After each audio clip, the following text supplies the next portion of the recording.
Halo semua, gue Novia dan pada kesempatan kali ini seperti yang ada di judul, gue pengen ngomongin tentang sindrom Paris. Jadi apa sih sindrom Paris itu? Ini yang pernah gue baca, jadi sindrom Paris itu berasal dari kumpulan turis-turis, setahu gue turis-turis Jepang yang berkunjung ke Paris dan mereka kecewa. Kenapa mereka kecewa? Mereka kecewa karena Paris tidak sesuai dengan ekspektasi mereka. Mungkin mereka ngelihat Paris tuh di foto cantik banget. Belum lagi denger kisah-kisah atau kayak ciri khas Paris yang bilang kalau kota Paris itu adalah kota yang romantis, yang nyaman untuk jalan-jalan, nyaman untuk foto-foto. Beuh, indah banget deh. Tapi pas ke Paris, pesing lah. Terus banyak tikus. Ini gue nggak bohong ya, banyak tikus. Bahkan itu jadi masalah kota in general. Walaupun ya nggak berarti kalau kita ke Paris kita akan lihat satu tikus, enggak. Gitu enggak. Belum tentu ya. Banyak, tapi belum tentu kita akan ngelihat kalau kita ke Paris. Terus kumuh untuk beberapa tempat. Alias nggak seindah itu. Dan dari situ, kekecewaan tersebut atas ekspektasi yang tanda kutip telah dikhianati, jadilah sindrom Paris atau bahasa Inggrisnya the Paris Syndrome. Dan menurut gue, ini tuh bukan cuma Paris sih,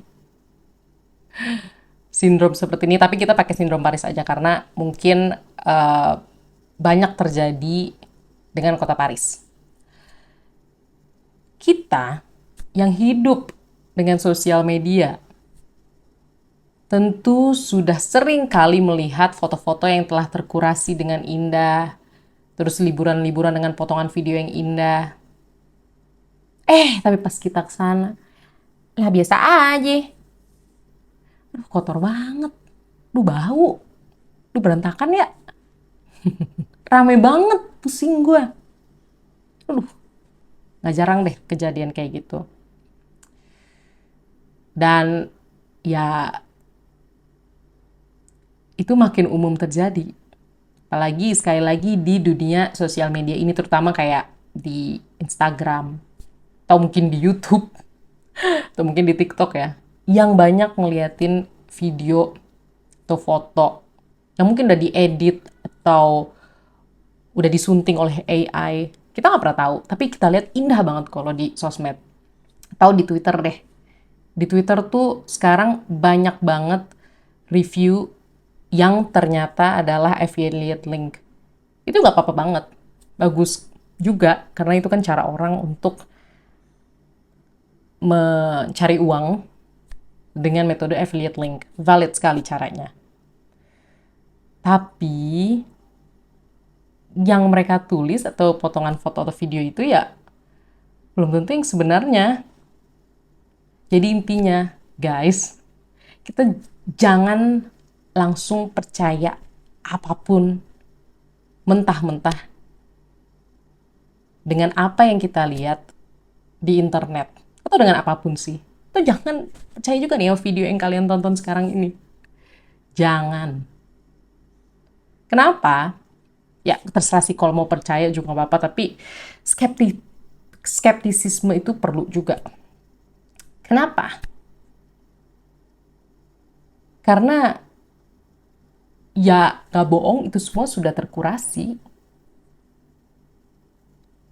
Biasanya orang juga kalau di Instagram maunya ngepost yang indah-indahnya doang, cuy. Gak mau misalkan ngepost toilet yang kotor di negara ABCD, gue gak mau sebut negara, nanti kena gue semprot gue. Tapi emang maksudnya ini bisa terjadi di negara apapun. Dan bisa kita aplikasikan juga ke kehidupan general. Bahwa kita tidak boleh berekspektasi tinggi dengan apapun yang kita lihat di sosmed. Termasuk pencitraan orang-orang. Emang citranya bagus nih di sosmed. Banyak orang misalkan yang suka. Tapi apakah benar? Ya belum tentu. bisa jadi orang tersebut emang dibayar untuk ngebagus-bagusin orang tersebut. Jadi citranya terkesan baik. Tapi apakah faktanya seperti itu? Belum tentu. Makanya nih, Paris Syndrome ini sangat-sangat relevan, terutama di era digital seperti sekarang, di mana informasi beragam datang dari berbagai media, macam-macam pula informasinya, yang sebenarnya kita juga nggak perlu-perlu amat.